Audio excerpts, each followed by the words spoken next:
today we're going to be looking at two documents, and pretty much the question we're going to be working around is which of these primary source documents would be most useful to a historian trying to understand the impact of Rockefeller and the Standard Oil Company on the nation in the late 1800s. So I think we just go one at a time with the documents, and then we'll kind of come back to that. So let's start with this one. Okay.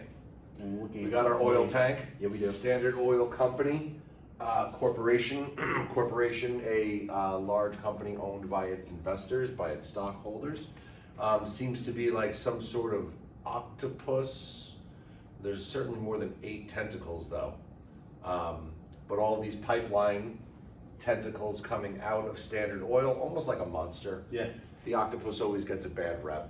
And the octopus is definitely overused when it comes to Rockefeller. I mean, I can think of 2 or 3 off the top of my head. This whole time period. Yeah. There's a JP Morgan octopus one. There's just, anytime they want to make somebody look bad, it's an octopus. And I feel really bad. They're really smart creatures. They have like 3 brains. Do they? Yeah. Okay. I know. I'm gonna have to look that up. I'm lucky if I have half of one some days. But we got control of gas companies, banks, shipping, railroads. I'm sure these are some sort of politicians down here. Obviously, our oil derricks. Can't really see what that is. These are connected to oil as well. You Yeah. have small oil companies. Again, the fact that the oil the oil lines or tubes or whatever are wrapped around the train. They're wrapped around boats, indicating they have control over You shipping. can see up here, it looks like he's on his way over to the Capitol building. Yep. Wanted to get control of the government. Yep. We know that trusts are way too powerful. Yep. They've got politicians in their pocket. They're just, I tell, who were the presidents at this time? Chester A. Arthur, Rutherford B. Hayes, Grover, presidents we really don't know about them because they weren't that powerful. You're looking at like the 1850s Yeah. and then like kind of beyond, which is where where these guys were. You're president of the United States, but you're not really that powerful. The power rested in the hands of the Rockefellers, the Vanderbilts, the Carnegies, the Morgans. It's funny. And something else. I mean, when you get to the late 1800s, where they finally declare Standard Oil a monopoly, that law had been on the books for a long Almost time, 20 years. and nobody enforced it. It wasn't until Theodore Roosevelt came around Yeah. and decided that this needs to be enforced. Yeah. But since we're bringing up rules, there wasn't a lot preventing Standard Oil from becoming this monster. Nope. And again, we're only looking at one side. This is a political cartoon. We have a political cartoonist that's putting his opinion in there, where they think Standard Oil obviously has way too much power. We also have to keep in mind, not a lot of rules and regulations preventing them from being that way. I'm sure Ida Tarbell would certainly approve of a political cartoon like this. And Ida Tarbell, when we get to that later on, her family was over here. Yeah. Her family was put out of business by Standard Oil. They were a small oil company. Her family was put out of business because of it, and she wound up writing essays about the negative impact that Standard Oil had on society. Yeah. So, anything else you want to say here? Not much good going on here. Clearly biased. Not much good. Clearly biased. Clearly a negative bias. Definitely. Well, let's look here. Okay. This is pretty interesting. Montgomery, Ward and Company catalog. Montgomery and Ward was a competitor to the Sears catalog. Yep. After Sears came out with his catalog and used the railroads of getting things out to the people.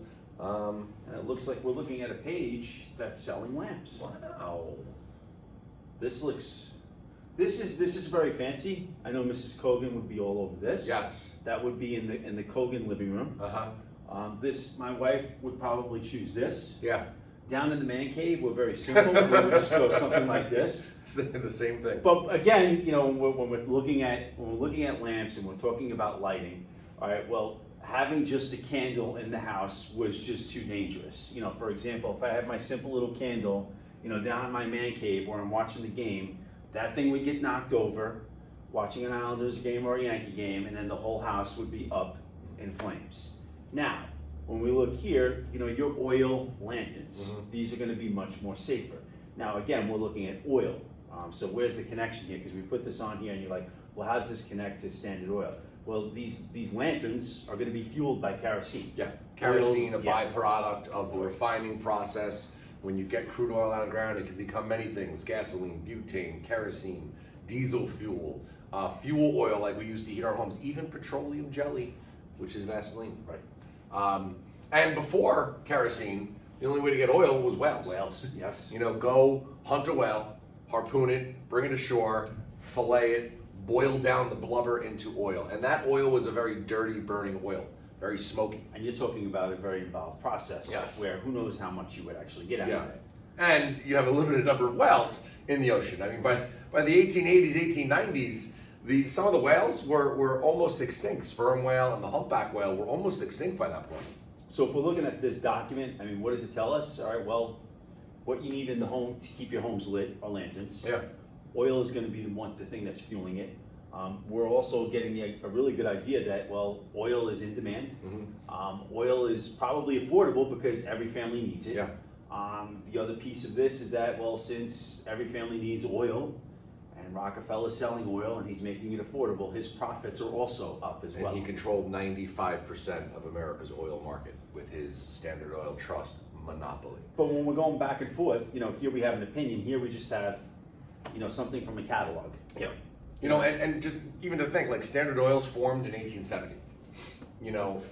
Edison doesn't invent the light bulb till the late 1800s. And even at that, by the time we get electricity into every home, he's got a 40-year reign of like, you can only light your home at night by using Standard Oil kerosene. Perfect. So, let's come back to our question. I mean, we need to add anything with these? No. All right, good. Let's check this out. So, which of these primary sources is going to be most useful to a historian trying to understand the impact of Rockefeller and the Standard Oil Company on the nation in the late 1800s? You want to pick first? I mean, it's both. Yeah. I mean, that's the thing about questions like these. You have to understand there's clearly a negative bias against Standard Oil. Rockefeller was probably the most hated man in America by the 1880s and 1890s. However, we needed him. Yep. You wanted to see a night? I did actually steal this from somewhere. I don't know if it was Stanford or even like a historian or anything, but when I was looking at this with my students, they went, right here. And it's like, and again, and they pointed out anything. You don't have anybody's opinion in here. You have to draw your own conclusions from this. You wouldn't just stop with just looking at one document, which will bring me back to this in a moment. You would look, it's like, all right, well, what else would you want to use to kind of reinforce or corroborate that they were in use? Yeah. Sales. Prices. How much of these are being sold? What's the big ticket items? Now, does that mean a political cartoon like this is useless just because you have an opinion in here? No. No. I mean, this is a good starting point. If there is, corruption, or if they do have power in government, I want to look at some more documents. Corroborating evidence. Yes, I want to look at the corroborating evidence. If he's putting oil companies out of business, if he's hurting small businesses, I want to know what small businesses there are. I could do more research. Yeah. What small businesses or small oil companies did he buy? How did, there's going to be documents to support whether or not, he wound up getting control over shipping. Plenty of that. But, what Mr. Kogan said is that, they're both useful. Which one might be more reliable? Maybe that one. But they're both going to be useful. There's certainly no bias here. Nope. This is just, hey, buy our stuff, go for it. But yeah, I mean, I'm going to want to see a lot more corroborating evidence from something like this. Great starting point. Yeah. Awesome. We need anything else with this? Good. Thanks for watching.